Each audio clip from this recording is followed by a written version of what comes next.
காய், நானே ஒரு பிகினர். நான் கத்துக்கிற விஷயத்தை தான் என் பெட்டுக்கும் சரி உங்களுக்கும் சரி சொல்லி கொடுத்துக்கோங்க. போன வீடியோல கிரிட் லைன் சொல்லி கொடுத்தேன்ல, அது 4 போட்டோ எடுத்தான். ஒரு ஆர்டர் கிடைச்சா போட்டோ எடுக்கிறதுக்கு ஏதாச்சும் சொல்லி கொடுறான்னு வந்து நிக்கிறான். நான் அப்படியே ஷாக் ஆயிட்டேன். எனக்கு இன்னும் ஒரு ஆர்டரும் வரலைங்க. அதுக்கெல்லாம் ஒரு மொகராசி வேணும். சொல்லி கொடுத்தேன் பாரு, எந்த இடத்துல சூட் புக் ஆயிருக்கு? ஹைவேஸ்ல. அப்போ லீடிங் லைன் கத்துக்கோ. அப்படின்னா இப்போ நீ ஒரு ரயில்வே ட்ராக்க போட்டோ எடுக்கிற, இந்த மாதிரி போட்டோ எடுப்பியா இல்ல இந்த மாதிரி போட்டோ எடுப்பியா? மஜா எடுப்பேன். ஏன்? நல்லா இருக்கு. அதான் ஏன் தெரியுமா?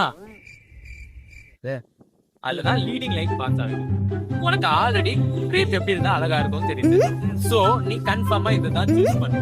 இந்த ஃப்ரேம்ல உன்னோட சப்ஜெக்ட் இல்ல மாடலு. இது இந்த ஃப்ரேம்ல உன்னோட மாடல் ரேண்டமா பிளேஸ் பண்ணாம இந்த லீடிங் லைன் போகுதுல, அந்த லீடிங் லைனோட எண்ட்ல உன்னோட மாடலை நிக்க வச்சு போட்டோ எடுத்தேன்னு வச்சுக்கோயேன். வியூவர்ஸோட அட்டென்ஷன் ஃபுல்லா மாடல் மேலதான் போகும். போட்டோ பக்காவா இருக்கும். ரைட்டு. போட்டோ எடுத்து கொடுத்துறேன். உங்களுக்கு சூப்பரான பக்காவான போட்டோ எடுக்கணுமா? என்னோட நம்பருக்கு கான்டாக்ட் பண்ணுங்க. என்ன கூப்பிடுங்க. கட் பண்றான்.